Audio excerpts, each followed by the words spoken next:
Hello guys. तो आज हम करने जा रहे हैं एमएससी केमिस्ट्री में इन्वायरमेंट केमिस्ट्री का यूनिट 4 जो कि है एटमॉस्फेयर। तो एटमॉस्फेयर से हम क्या सोचते हैं, जो हमारी सराउंडिंग है उसमें क्या क्या चीज़ें हैं। हमारे पास 3 तरह के स्फेयर्स होते हैं, लिथोस्फेयर, हाइड्रोस्फेयर और एटमॉस्फेयर। तो एटमॉस्फेयर मतलब कि हमारी सराउंडिंग। तो फिर एज अ केमिस्ट्री स्टूडेंट हमें उसमें क्या क्या देख सकते हैं। केमिकल कॉम्पोजिशंस ऑफ एटमॉस्फेयर, जैसे कि पार्टिकल्स, आयंस, रेडिकल्स जो एटमॉस्फेयर में प्रेजेंट है। उसके बाद हम क्या देखेंगे, केमिस्ट्री है और तो रिएक्शंस नहीं होंगी क्या। फिर उसके बाद हम देखेंगे केमिकल एंड फोटोकेमिकल रिएक्शंस। क्यों? क्योंकि एटमॉस्फेयर में हमारा बेसिक रोल कौन प्ले करता है, वो है सन। तो सन क्या करेगा, फोटोकेमिकल रिएक्शंस में हेल्प करता है हमारी। अब उससे रिलेटेड हम और भी चीज़ें देखेंगे, जैसे स्मोग, जो कि एक इफ़ेक्ट है हमारे एमिशंस करने का, गैसेस जो हम कॉन्स्टेंटली प्रोड्यूस करते रहते हैं और एटमॉस्फेयर में भेजते रहते हैं। उससे क्या क्या बेकार के इफ़ेक्ट होते हैं। एक स्मोग होता है, सी एफ सीज़ की वजह से क्या होता है, ओजोन डिप्लीशन होती है, ग्लोबल वार्मिंग होती है, ग्रीन हाउस इफेक्ट होता है, एसिड रेन को करता है। ये सब हमने इफ़ेक्ट्स देख लिए अपनी हरकतों के। उसके बाद हम क्या करेंगे, इसको कंट्रोल करने का भी तो करेंगे। क्यों? क्योंकि अब हम कुछ अच्छा भी करना चाहते हैं। पहले हम प्रॉब्लम क्रिएट करते हैं, फिर हम उसके बाद उसका सॉल्यूशन भी तो ढूंढना है ना। तो फिर उसमें हम क्या देखेंगे, air quality monitoring, continuous monitoring instruments, जिससे हम क्या कर सकते हैं, अपनी ग्रीन हाउस गैसेस को चेक कर सकते हैं कि क्या क्या है। एनालिसिस कर सकते हैं पर्टिकुलेट मैटर की, एयर पोल्यूशन को कैसे कंट्रोल करना है, उसके मेथड्स हम देखेंगे। हम ये सब कुछ चीज़ें पढ़ेंगे अपने यूनिट 4 में। सो स्टार्ट करते हैं हम अपने पहले टॉपिक से, जो है कि है केमिकल कॉम्पोजिशन ऑफ एटमॉस्फेयर। अब एटमॉस्फेयर में हमारे पास क्या क्या चीज़ें होंगी, पार्टिकल्स, आयंस और रेडिकल्स।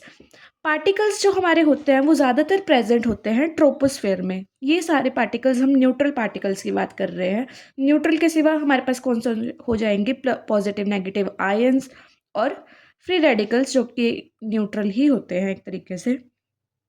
अब ये जो पार्टिकल्स हैं ये वेरी करते हैं फ्रॉम सेवरल हंड्रेड पर cubic centimetre in pure air. मतलब कि 1 क्यूबिक सेंटीमीटर, क्यूब लगा लो, ये 1 सेंटीमीटर है, ये भी, और ये 1 क्यूब, इसके अंदर क्या होगा, प्योर एयर में 100 पार्टिकल्स। जबकि अगर ये प्योर एयर नहीं है तो इसमें 1 लाख तक पार्टिकल्स हो सकता है। आप इमेजिन कर सकते हैं 1 लाख पार्टिकल इस छोटे से बॉक्स में। इन पार्टिकल्स का साइज जो है हमारे पास वो वेरी करता है 0.1 माइक्रो से 10 माइक्रो। ये कोलॉइडल पार्टिकल्स प्रेजेंट होते हैं, जो उनको हम क्या कहते हैं, एरोसोल्स। एरोसोल्स नेचुरल ओरिजिन के होते हैं, जैसे कि जिनका डायमीटर लेस देन 0.2 माइक्रो होगा, उसको हम कह देंगे Atkin particles. These particles originate from vegetations. अब ऐसा तो नहीं है कि एरोसोल्स सिर्फ नेचुरली होंगे, वो हम भी खुद प्रोड्यूस कर सकते हैं, बट यहाँ पे इन्होंने अभी नेचुरल की बात करी है। तो जो नेचुरल होंगे उनका लेस देन डायमीटर होगा 0.2, और हम उसको कह देंगे एटकिन पार्टिकल्स। ये पार्टिकल्स जो है वो हमारे वेजिटेशन से प्रोड्यूस होते हैं। क्यों? क्योंकि क्या करते हैं, वेजिटेशन में कार्बन डाइऑक्साइड भी होती है, ऑक्सीजन भी होती है, अमोनिया भी होता है। तो बहुत चीज़ें हमारे वेजिटेशंस भी प्रोड्यूस कर देते हैं, और हम भी करते हैं। वेर एज जो स्मॉल सॉलिड और लिक्विड ड्रॉपलेट्स है, उसको हम कलेक्टिवली बोल देते हैं पर्टिकुलेट्स। इन दोनों आप टर्म्स को याद रखना, एयरसोल्स और particulates, small solid and liquid droplets. और भी कोई पार्टिकल्स हो सकते हैं, जैसे फॉग होता है, पॉलन होता है, बैक्टीरिया, वोल्केनिक ऐश, जो कि नेचुरल ओरिजिन के होते हैं। पर्टिकुलेट्स में भी ऑर्गेनिक और इनऑर्गेनिक। इनऑर्गेनिक कैसे हो गए, नाइट्रोजन, ऑक्सीजन और भी बथेरी इनऑर्गेनिक गैसेज होती है। और वैसे ही ऑर्गेनिक कौन सी होगी, जो हमारे पास हाइड्रोकार्बन हैं, जैसे मिथेन और भी etcetera. Organic particulates originate from automobile exhaust combustion of fuel. अब ऑटोमोबाइल के एग्जॉस्ट से क्या होता है, कार्बन डाइऑक्साइड निकलती है, कार्बन मोनोऑक्साइड निकलती है, और कंबशन ऑफ फ्यूल से भी यही चीज़ होती है। इनऑर्गेनिक पार्टिकुलेट्स कैसे होते हैं, फेरिक ऑक्साइड, कैल्शियम ऑक्साइड, जो रिजल्ट करते हैं किससे, मेटलर्जिकल ऑपरेशन से और कंबशन ऑफ कोल से। जो chemical nature and size of particle है वो बहुत ज़्यादा इंपॉर्टेंट होता है then the particulate matter load in the atmosphere. For instance जैसे पार्टिकल्स होता है उसके साइज रेंज कैसे हम देखते हैं, 0.1 माइक्रो से 1 माइक्रो।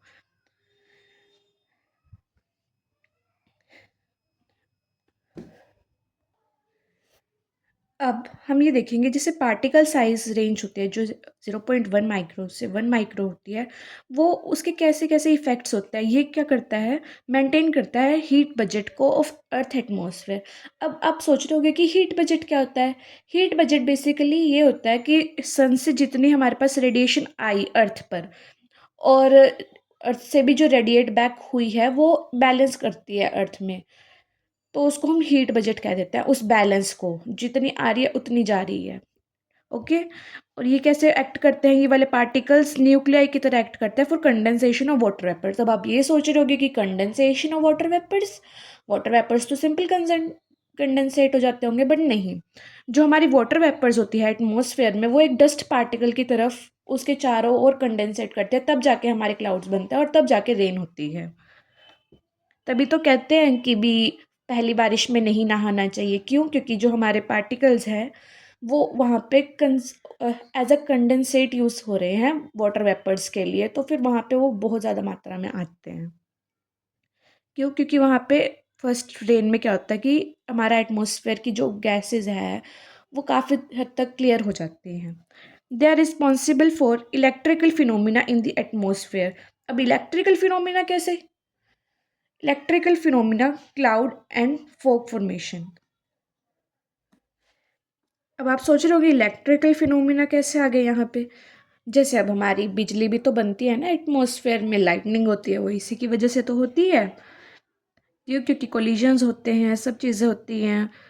और यही वाक्य फिर से आगे देखो, क्लाउड एंड फॉग फॉर्मेशन। क्यों? क्योंकि वो पार्टिकल्स के अराउंड होते हैं सब चीज़ें।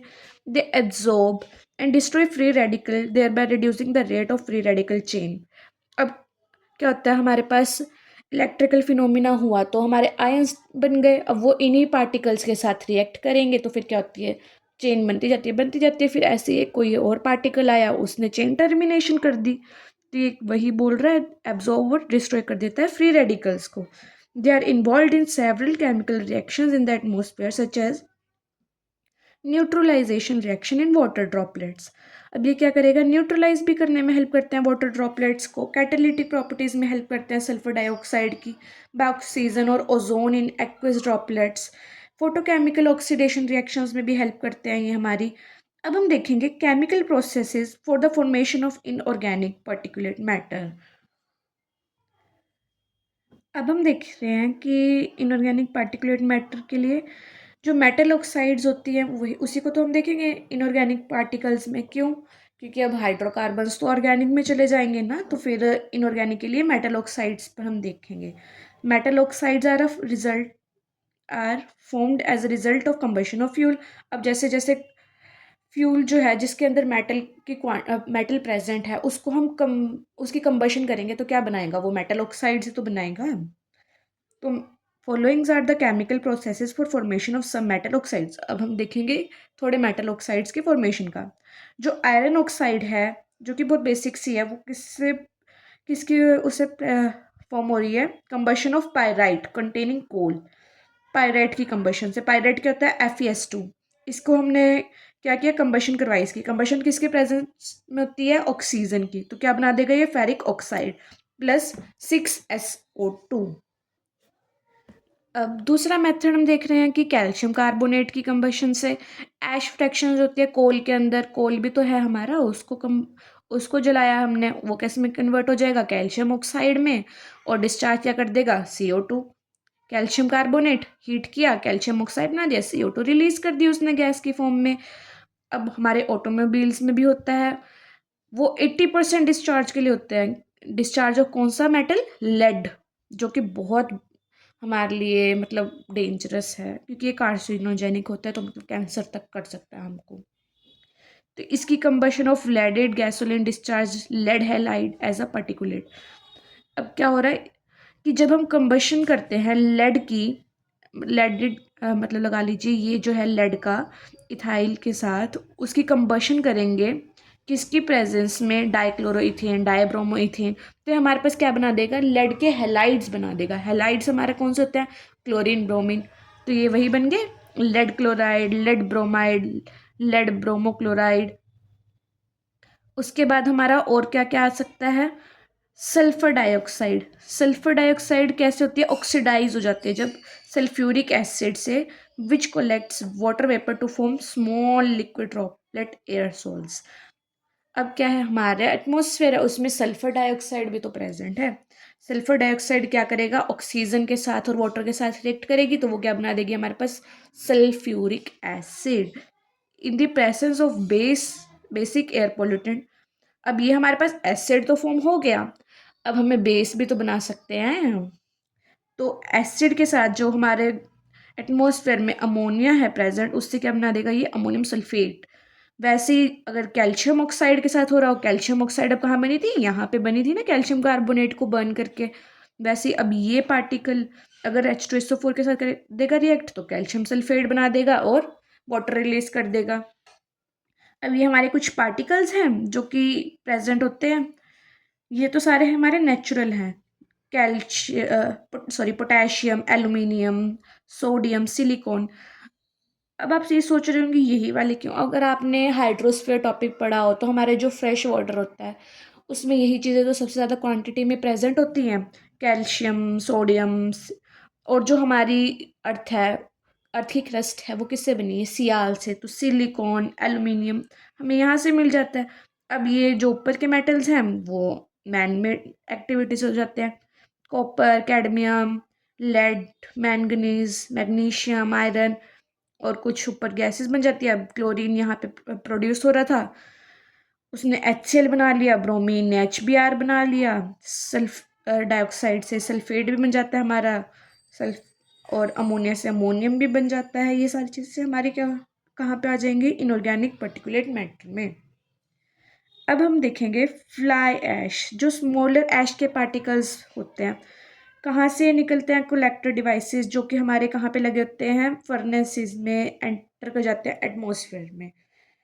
अब जो कॉल की कंबशन कर रहे हैं हम, तो हमारे पास क्या क्या आ सकता है, aluminium oxide, silicon oxide dioxide, magnesium oxide, calcium, ऐसी ऐसी चीज़ें हमारे पास प्रोड्यूस जाती है इनऑर्गेनिक वालों से। अब हम क्या देखेंगे, ऑर्गेनिक पॉल्यूटेंट।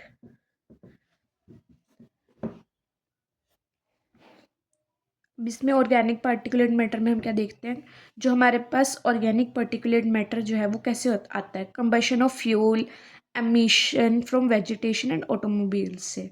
इन सब की कंबशन से हमारे पास क्या होते हैं, ऑर्गेनिक पार्टिकुलेट मैटर प्रोड्यूस होता है। फ्यूल से कैसे, वो जो हमारे पास मिथेन वगैरह प्रोड्यूस होती है उससे, और वेजिटेशन में भी यही चीज़ें, ऑटोमोबाइल्स में भी। तो जो टिपिकल ऑर्गेनिक मैटर हमारे पास ऑब्टेन्ड होता है उसको हम ज़्यादातर क्या देखते हैं, उसमें बेंजीन एक्सट्रैक्टेबल फ्रैक्शंस, बेंजीन की रिंग्स जैसे प्रेजेंट होती है, तो उसको हम ज़्यादातर कंसिडर करते हैं। जो हमारे यह USA की स्टडी ने भी शो करा था कि 200 उन्होंने एयर सैंपल्स लिए थे जिसमें उनको ये सारी चीज़ें प्रेजेंट मिली थी। जो एवरेज उन्होंने फॉर्मूला लिया था वो ये है, C32.4 H48O 3.8 S 0.083, हेलोजन जो है 0.065, एल्कोक्सी हाइड्रोकार्बन 0.12। सच पार्टिकल्स, ये जो पार्टिकल्स है ये किस रेंज में आते हैं, 1 माइक्रो के साइज में आते हैं, और उनके बहुत ज़्यादा हेल्थ हैजार्ड्स है। ये क्या होता है, कार्सिनोजेनिक्स होते हैं। कार्सिनोजेनिक्स वही जो कैंसर प्रोड्यूस कर सकते हैं और हार्मफुल होते हैं। इसको तो आपको याद ही करना पड़ेगा, ये सारी वैल्यूज याद कर लीजिएगा। पॉलीसाइक्लिक एरोमेटिक हाइड्रोकार्बन्स हम देखते हैं। अब ये वही आ गया पॉलीसाइक्लिक, मतलब बहुत सारी रिंग्स होंगी, और एरोमेटिक वही बेंजीन, इसके बारे में हम देख रहे हैं।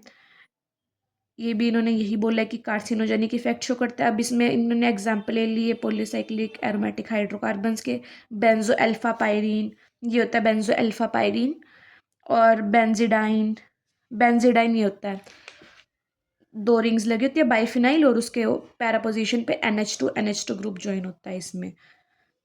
और हमारे पास आ जाता है बेंजो फ्लोरो एंथीन, जो कि ये वाला कंपाउंड है। ये कुछ एग्जांपल्स दे दिए इन्होंने पॉलीसाइक्लिक एरोमेटिक हाइड्रोकार्बन्स के, ये जो कॉमनली अकर होती है ना, ये मतलब सिटीज़ में होती है। क्यों? क्योंकि सिटीज़ में ऑटोमोबाइल्स इतने सारे होते हैं, पॉपुलेशन इतनी ज़्यादा है, हर टाइम कंबशन हो ही रही है फ्यूल्स की, तो इसलिए यहाँ पे एटमॉस्फेयर में बहुत लेवल जो होता है वो इनका हाई होता है। जैसे कि देखिए 20 माइक्रोग्राम पर मीटर क्यूब, कितने ज़्यादा आएंगे। तो ये जो हमारे पास ओरिजिनेट होता है ना, ये पैरोलिसिस से होता है। पैरोलिसिस क्या होता है? मतलब बेसिकली तोड़ना हायर पैराफिन्स को, जो प्रेजेंट होते हैं फ्यूल्स में। पैराफिन्स क्या होते हैं हमारे पास? पैराफिन्स उनको बोलते हैं हम हाइड्रोकार्बन्स को, सैचुरेटेड हाइड्रोकार्बन्स को बोलते हैं बेसिकली। जैसे ये इन्होंने एग्जांपल लिया है हमारे पास C10H22 डेकेन का, तो उसकी उन्होंने पायरोलिसिस करवा दी, तो ये हमारे पास बन गया स्टाइरीन। स्टाइरीन बन गया ये, वही फिर आगे चल के हमारे पास क्या बना देगा? ये पॉलीसाइक्लिक एरोमेटिक हाइड्रोकार्बन। जो ये मोस्ट ऑफ दी होते हैं ना, ये एड्जॉर्ब हो जाते हैं सूट के पार्टिकल्स की तरफ। जैसे ये वही है, जैसे मैं बोल रही थी कि एक डस्ट पार्टिकल की तरफ वाटर ड्रॉपलेट जो होती है वो अटैच हो जाती है, तभी क्लाउड की फॉर्मेशन होती है, कंडेंसेशन होती है तभी। और वैसे ही ये है, सूट का पार्टिकल था, इसके और साइड चारों तरफ ये वाले जो है हाइड्रोकार्बन्स ये अटैच हो गए। यहाँ पे लिखा भी है, suit is a highly condensed product of poly aromatic hydrocarbons. क्यों? क्योंकि इसकी तरफ सारी चीज़ें कंडेंस हो रही हैं। ये जो जनरेट होती है एज अ रेजिड्यू होता है ये कंबशन ऑफ फ्यूल्स का in thermal power plants and automobiles. देखो ऑटोमोबाइल्स जो कि ज़्यादातर कहाँ चलते हैं? हमारे अर्बन एरियाज में। सूट जो है वो अकाउंट करती है 50%। अब देखो कितना ज़्यादा है ये, 50% of particular load in urban area सिर्फ अकेली सूट कर रही है। बाकी जो चीज़ें होंगी वो तो छोटी छोटी क्वांटिटीज़ में होगी, जो बाकी का 50% बना रही है। ये जो है वो कंसिस्ट करती है of several thousand interconnected crystallines, that is कि ग्रेफाइट प्लेटलेट्स होते हैं, each having 100 condensed aromatic rings. देख रहे हो आप कितनी ज़्यादा है? इसके ऊपर एक ग्रेफाइट के प्लेटलेट पे 100 कंडेंस्ड एरोमेटिक रिंग्स लगा सकते हैं। इसमें क्या होता है हमारे पास? 1 से 3% हाइड्रोजन होती है, 5 to 10% ऑक्सीजन होती है due to partial surface oxidation. क्योंकि इसके ऊपर पार्शियल सरफेस ऑक्सीडेशन हो जाती है, तो ये इतनी क्वांटिटी में प्रेजेंट होते हैं। जो सूट के पार्टिकल्स का सरफेस एरिया, ये मतलब कैसे अब लग रहा होगा कि हाँ काफ़ी लार्जर एरिया, तभी तो यहाँ पे ये हो रहे हैं, पॉलीसाइक्लिक एरोमेटिक हाइड्रोकार्बन्स भी हो रहे हैं, हाइड्रोजन ऑक्सीजन सब इसके एरिया पे कनेक्ट हो रहे हैं। वही लिखा हुआ यहाँ पे, these act as a carrier for toxic organic like benzo alphapyrene. यही बेंजो अल्फापाइरीन भी इस पे चिपक जा रहा है, और बेरिलियम, कैडमियम, निकल, क्रोमियम, ये सब इस पे लग रहे हैं। तो अब ये सब इस पे लग रहे हैं। देखो इसको यहाँ पे साइज भी लिखा हुआ है 0.1 से 20 माइक्रो, जो कि हमने नॉर्मल एक पर्टिकुलेट का साइज बताया था। अब इसका इतना साइज है, सूट के पार्टिकल्स सारे तरफ एटमॉस्फेयर में है। अब हम उनको इनहेल कर रहे हैं तो क्या करेगा ये? हेल्थ हैजार्ड तो करेगा, ये कार्सिनोजेनिक हो जाएगा। तभी तो इतनी सारी प्रॉब्लम्स होती जाती है, हमारे स्किन में प्रॉब्लम हो जाती है, लंग्स में प्रॉब्लम हो जाती है। बहुत सारे बंदों को जो रेस्पिरेटरी प्रॉब्लम्स है, वो मेन रीज़न उसका सब क्या है? ये चीज़ें। तो अब हम आगे देख रहे हैं, यहाँ पे भी लास्ट लाइन इसकी यही लिखी है पार्टिकल्स की, atmospheric particles enter human body में एंटर कर जाएंगे रेस्पिरेटरी ट्रैक्ट से। क्यों? क्योंकि इनका पार्टिकल साइज तो छोटा सा है, तो ये कहाँ तक जा सकता है? डीप पर तक जा सकता है, लंग्स में। तो वही करेंगे हेल्थ हैजार्ड्स। अब हम चलते हैं आयंस में। अब अगर आप देखेंगे कि जो हमारे पास न्यूट्रल पार्टिकल्स होते हैं ना, वो मेनली कहाँ पे प्रेजेंट होते हैं? ट्रोपोस्फेयर में प्रेजेंट होते हैं। जो हमारे सारी ये रिएक्शंस वगैरह होती हैं ज़्यादातर, वो हमारे ट्रोपोस्फेयर में प्रेजेंट पार्टिकल्स की वजह से हो रही है। क्यों? क्योंकि जो न्यूट्रल पार्टिकल है वो ट्रोपोस्फेयर में ही रहेगा। क्यों? क्योंकि उसकी डेंसिटी ज़्यादा है, तो फिर वो ज़्यादा ऊपर तक जा नहीं पाते हैं, और इसलिए वो वहीं पर रह जाते हैं। और जो हमारे आयंस हैं वो अगर हम देखा जाए तो हमारे स्ट्रेटोस्फेयर में प्रेजेंट होते हैं। जो हमारी ओजोन की लेयर है वहाँ, सॉरी स्ट्रेटोस्फेयर में नहीं हमारे होते हैं वो प्रेजेंट, थर्मोस्फेयर में प्रेजेंट होते हैं। क्यों? क्योंकि जो थर्मोस्फेयर है वहाँ पे हमारी एक लेयर होती है आयनोस्फेयर।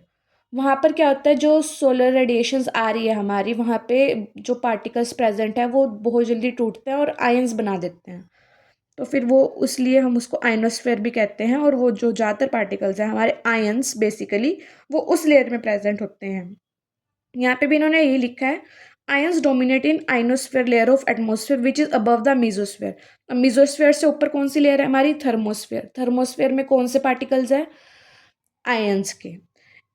और तभी थर्मोस्फेयर में ना हमारे मीटियोर्स वगैरह बहुत रैपिडली बर्न हो जाते हैं। क्यों, क्योंकि यही चीज़ें जो है वो फ्रिक्शन ज़्यादा प्रोवाइड करती है उनको। इन अब हम देखेंगे आगे, in ionosphere both positive and negative ions exist. जो यूवी रेडिएशन है वो प्राइमरी रिस्पॉन्सिबल होती है for the production of both oxygen का, जो ये ऑक्सीजन टू पॉजिटिव का आयन है, ऑक्सीजन पॉजिटिव नाइट्रोजन ऑक्साइड का आयन बनाने में, और नेगेटिव इलेक्ट्रॉन्स भी बनाने में करता है हमारी यूवी रेडिएशंस काम। In upper region of ionosphere these ions remain for long period without recombining to give neutral species. अब वहाँ पे इतने सारे आयंस प्रेजेंट है ना, तो ये काफ़ी लॉन्ग पीरियड तक चलते रहते हैं। और वहाँ पे क्वांटिटी भी कम है, तो फिर मतलब लगा लीजिए डिस्टेंस बहुत ज़्यादा होता है, एक आयन यहाँ पे है तो एक आयन यहाँ पे है, तो फिर ये इतनी जल्दी रिएक्ट भी नहीं करते हैं। यहाँ पे भी ये लिखा है, recombining to give neutral species due to their low concentration. जैसे जैसे अब हम अपनी लेयर्स में ऊपर जाते रहेंगे एटमॉस्फेयर की, वही कम जो कंसंट्रेशन है आयंस की, वो पार्टिकल्स की वो कम होती जाएगी। क्यों, क्योंकि जो ज़्यादातर डेंसिटी है हमारे पास वो नीचे वाली लेयर में है, जो कि है ट्रोपोस्फेयर में। बट इन लोअर रीजन जो होता है एटमॉस्फेयर का, वहाँ पे कंसंट्रेशन हाई रहेगी। अब वो तो नॉर्मल है, जो नीचे वाली लेयर होगी उसमें ज़्यादा हाई रहेगी, जो ऊपर वाली लेयर है उसमें और कम हो जाएगी कंसंट्रेशन हमारे आयंस की। तो जब नाइट होती है, एब्सेंस ऑफ यूवी रेडिएशन होती है वहाँ पे, तो क्या कर जाएंगे वो एक दूसरे के साथ कोलाइड करेंगे और वही वहाँ पे न्यूट्रल स्पीशीज बना लेंगे। फिर सुबह आएगी, फिर वहाँ पे उनके ऊपर रेडिएशन फेंकी जाएगी, तो फिर वो फिर से आयंस बन जाएंगे। अब ये जो है वो स्ट्रांगली इन्फ्लुएंस किससे होता है, हमारे अर्थ की मैग्नेटिक रेडिएशन से, जो कि गिव राइज करता है हमारे फिनोमिना को वैन एलन बेल्ट। ये बेल्ट कैसे होती है कि भी जैसे हमारी ये अर्थ है ना और ये सन है, सन से हमारी रेडिएशंस निकल रही है, तो यहाँ पे से जो ये बनती है ना लाइंस, ऐसे ऐसे करके, इसको हमारे बोल देते हैं वैन एलन बेल्ट्स। इन लाइंस को, ये किससे प्रोड्यूस होती है, मैग्नेटिक इफेक्ट की वजह से प्रोड्यूस होती है। और यहाँ पे आयंस तो है ही है, तो फिर ये और ज़्यादा करते हैं। अब हम थर्ड देखेंगे, फ्री रेडिकल्स। अब हमने क्या देख लिया है, पार्टिकल्स देख लिए जो कि न्यूट्रल स्पीशीज थे, अब हमने आयंस भी देख लिए, पॉजिटिव नेगेटिव। अब फ्री रेडिकल्स रह गए हमारे पास, जिसमें क्या होता है, सिर्फ एक इलेक्ट्रॉन होता है। अब वो कौन से हैं, SO2 का रेडिकल, NO2 का, HO का, पेरोक्साइड का, मीथेन का मिथाइल रेडिकल, और ये ROO रेडिकल, जो कि हाईली रिएक्टिव होते हैं इलेक्ट्रोमैग्नेटिक रेडिएशंस में। इसमें क्या कंसिस्ट करते हैं, ये एटम्स और ग्रुप ऑफ एटम्स, जिसमें क्या होता है, अनपेयर्ड इलेक्ट्रॉन्स होते हैं, जिनकी हाफ लाइफ कुछ मिनट्स की होती है। क्यों, क्योंकि रेडिकल है, अब उसको भी तो स्टेबल होना है, तो वो क्या कर देगा, फटाफट रिएक्ट कर जाएगा, ताकि वो क्या बन जाए, न्यूट्रल स्पीशीज बन जाए। तो फ्री रेडिकल हमारे पास केस में पार्ट करते हैं चेन रिएक्शंस में, in which one of the product of reaction is free radical. अब हमारे पास फ्री रेडिकल की कैसे कैसे 3 स्टेप्स में वो रिएक्शंस करते हैं, जैसे कि chain initiation, chain propagation, chain termination. तो हमारे पास क्या है, chain finally free radical in chain reaction is destroyed. अब रेडिकल रेडिकल रिएक्ट कर रहा है, एक रेडिकल है मान लो, ये दूसरा रेडिकल है, वो दोनों ने क्या किया, रिएक्ट करा, तो फिर क्या हो जाएगी, हमारी चेन टर्मिनेट हो जाएगी। क्यों, क्योंकि वो दोनों स्टेबल बन गए, क्योंकि एक के पास एक इलेक्ट्रॉन था, दूसरे के पास एक इलेक्ट्रॉन था, दोनों ने एक दूसरे से क्या कर ली, शेयरिंग कर ली। अब हम देखें इसमें, तो ये हमारे पास कुछ रिएक्शंस है जो कि हमें पढ़नी पड़ेंगी, ताकि हम अपने एग्जाम में इनको लिख सकें। जैसे एलिफेटिक हाइड्रोकार्बन्स हमने ले लिए, एलिफेटिक हाइड्रोकार्बन्स के अगर हम एग्जाम्पल लूँ, मीथेन ले ली मान लीजिए मैंने, तो उसमें हमने रिएक्ट करवाया ऑक्सीजन से, नेसेंट ओ। अब ये नेसेंट ओ कहाँ से आया है, ये वही जो हमारी कुछ ओजोन लेयर होती है ना, जिसमें ओजोन प्रेजेंट होता है। तो फिर क्या होता है कि रेडिएशन आई उस पर, तो ओजोन जो ब्रेक हो जाती है वो ऑक्सीजन में हो जाती है और एक नेसेंट ओ में। तो वही है हमारी, मान लीजिए मीथेन रिएक्ट करेगी नेसेंट ओ और ऑक्सीजन से, तो ये हमारे पास क्या बना देगी, पेरोक्साइड वाला बना देगी ये हमारे पास, या मान इसको कह सकता है कार्बोक्सिलिक का रेडिकल। और ये हमारे पास क्या बना दिया उसने, OH रेडिकल। वैसे ही हमने एक एग्जाम्पल और ले लिया, ये हमने ले लिया एसिटल्डिहाइड, जो इसने जिसके ऊपर हमने रेडिएशन की, तो फिर वहाँ पे क्या बन गया, एक मिथाइल का रेडिकल बन गया और एक एल्डिहाइड का रेडिकल बन गया, फॉर्मेल्डिहाइड का। अब यही जो मिथाइल रेडिकल है और भी प्रोड्यूस होंगे, तो ये मिथाइल मिथाइल रेडिकल ने रिएक्ट करके क्या बना दिया हमारे पास, इथेन बना दिया।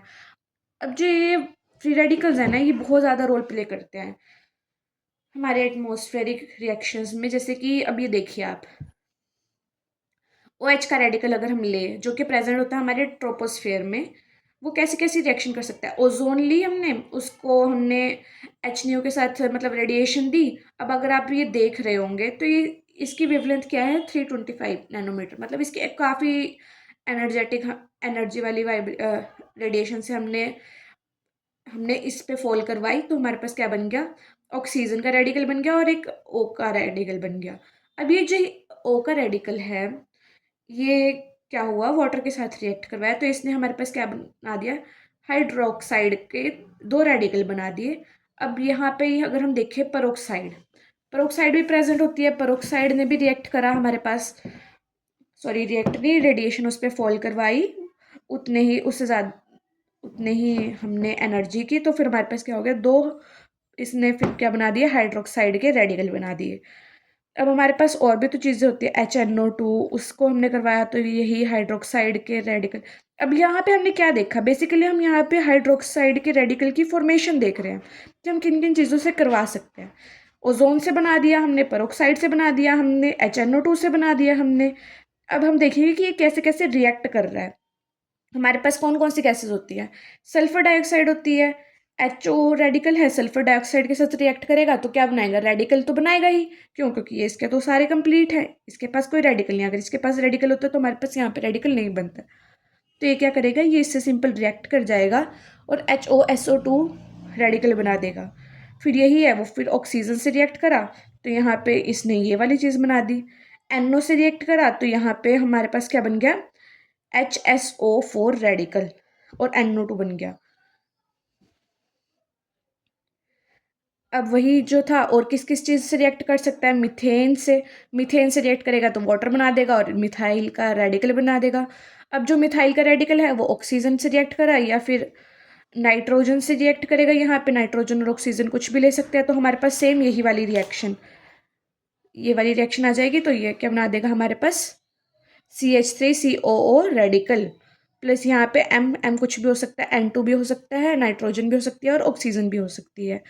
अब जो ये है ना एसिटिक एसिड, जिसको हम कहते हैं बेसिकली, बट इसमें हाइड्रोजन नहीं है, तो एसिटिक एसिड का रेडिकल हम इसको कह देंगे। ये एक्ट करता है एज एन इम्पॉर्टेंट ऑक्सीडेंट, किसकी ऑक्सीडेशन में, नाइट्रोजन ऑक्साइड की। ठीक है, नाउ डेज जो ये रेडिकल है वो यूज़, अब हमारे पास जो ये हाइड्रोक्साइड का रेडिकल है ये बहुत रिएक्टिव होता है, तो इसको हम बहुत जगह पे यूज़ कर सकते हैं। इंडस्ट्रियल ऑक्सीडेशन में कर सकते हैं, ताकि ये क्या कर दे, डिस्ट्रॉय कर दे रेजिडुअल ऑर्गेनिक केमिकल्स को इन एयर और वाटर। क्यों, क्योंकि अगर आपने देखा होगा ये सबके साथ रिएक्ट कर रहा है, SO2 के साथ, मीथेन के साथ, और भी चीज़ें हैं जिसके साथ ये रिएक्ट करता है और बहुत चीज़ें बना देता है।